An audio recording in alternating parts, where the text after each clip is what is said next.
Hello SSC ছাব্বিশ শিক্ষার্থী। আপনি যদি সবার আগে মার্কশিট সহ আপনার রেজাল্ট দেখতে চান তাহলে জাস্ট এই ভিডিওটা শেষ পর্যন্ত দেখুন।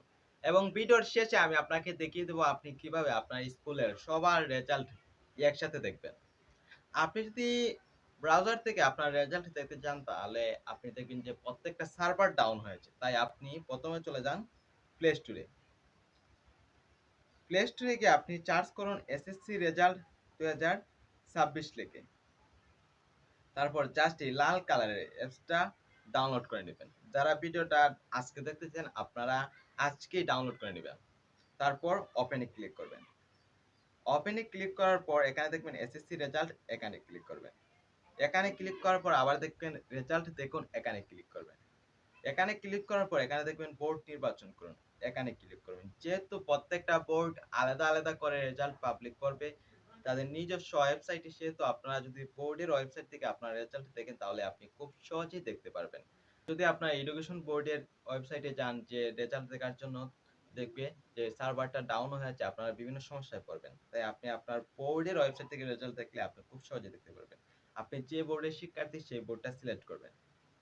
আমি সিলেট বোর্ডের শিক্ষার্থী, তাই আমি সিলেট বোর্ড সিলেক্ট করলাম। তারপর এখানে দেখবেন নেম অফ বোর্ড সিলেক্ট করা আছে, আপনি নেম অফ এক্সামিনেশন এখানে সিলেক্ট করে আপনি SSC secondary school certificate SSC এটা সিলেক্ট করবেন। তারপর এক্সাম ইয়ার 2026 সিলেক্ট করবেন। তারপর type of result individual details result এটা সিলেক্ট করবেন। এটা সিলেক্ট করার পর আপনি আপনার রোল নাম্বার এবং রেজিস্ট্রেশন নাম্বার লিখে, এখানে একটা ক্যাপচার দেওয়া আছে, ক্যাপচারে কিছু নাম্বার আছে, এই নাম্বারটা জাস্ট এখানে লিখে ভিউ রেজাল্টে ক্লিক করবেন। ভিউ রেজাল্টে ক্লিক করলে আপনার মার্কশিট সহ আপনার রেজাল্ট আপনার সামনে চলে আসবে।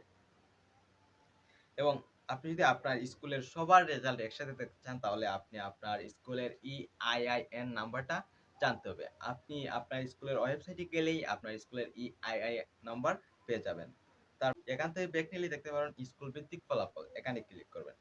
তারপর এখানে দেখবেন, এখানে আপনি বোর্ডের নাম, আপনি আপনার বোর্ডের নামটা লিখে দিবেন।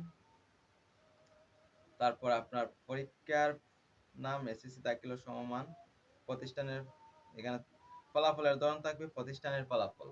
তারপর আপনার প্রতিষ্ঠানের EIIN নাম্বারটা এখানে বসিয়ে, এখানে যে ক্যাপচারটা আছে এই ক্যাপচারের নাম্বারটা এখানে বসিয়ে জাস্ট আপনি ফলাফল দেখুন, এখানে ক্লিক করবেন। এখানে ক্লিক করলে আপনার প্রতিষ্ঠানের ফলাফল আপনার সামনে চলে আসবে। ধন্যবাদ সবাইকে এতক্ষণ সাথে দেখার জন্য।